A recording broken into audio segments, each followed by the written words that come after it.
Professor صاحب اور علامہ امین شہیدی صاحب سے بات نہیں ہوئی.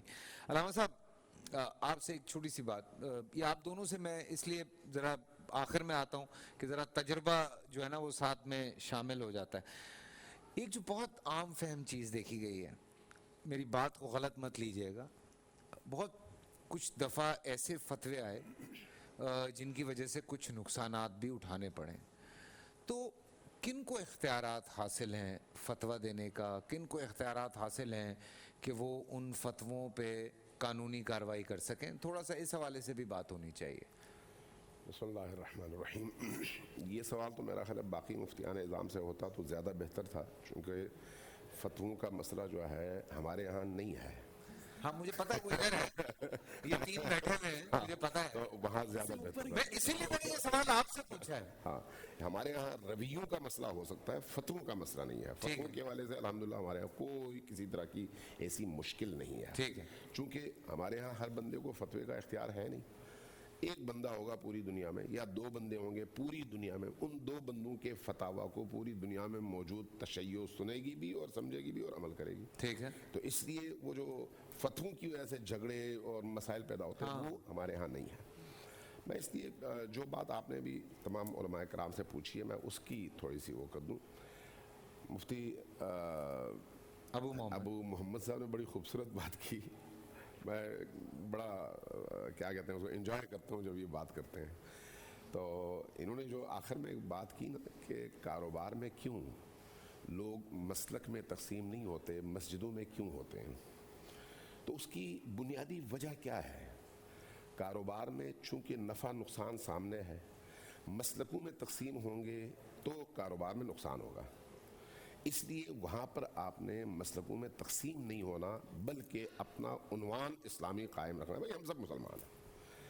مسجدوں میں عام طور پر, البتہ اس پر مفتی سبحان صاحب نے بڑی خوبصورت بات کی کہ ہر جگہ ایسا نہیں ہے, لیکن اکثر جو دیکھا گیا ہے اس کی وجہ کیا ہے؟ اس کی وجہ یہ ہے کہ مسجدوں اور عبادت گاہوں میں تقسیم کے نتیجے میں فائدہ ہوتا ہے.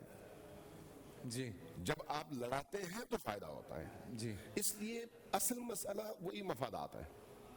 جن لوگوں کے دل میں خوف خدا ہوتا ہے وہ حتیٰ کفار کے حوالے سے بات کرتے ہیں تو احتیاط سے کرتے ہیں. جن کے دل میں خوف خدا نہیں ہوتا وہ اپنے ہمسائے کے حوالے سے بھی ایسی زبان استعمال کرتے ہیں کہ العیاذ باللہ انسان کی روح کانپ اٹھے. یہ جو اسلامو فوبیا ہے اس کو سمجھنے کی ضرورت ہے کہ یہ ظاہر ہے ایک پورا پروجیکٹ ہے. بار بار یہ بات اشارتن بھی کنایتن بھی اور بعض اوقات تفصیل سے بھی عرض کر چکا ہوں کہ یہ ایک پروجیکٹ ہے. اس پروجیکٹ کا مقصد کیا ہے؟ ابھرتی ہوئی اسلامی قوت اور فکر کا رستہ روکنا, یہ ہے اصل مقصد. اس مقصد کے لیے جو رستے اپنائے گئے ہیں وہ 1000 سے زیادہ رستے ہیں. ایک رستہ نہیں ہے. پروپیگنڈا اس میں سے صرف ایک رستہ ہے, میڈیا ان میں سے صرف ایک رستہ ہے.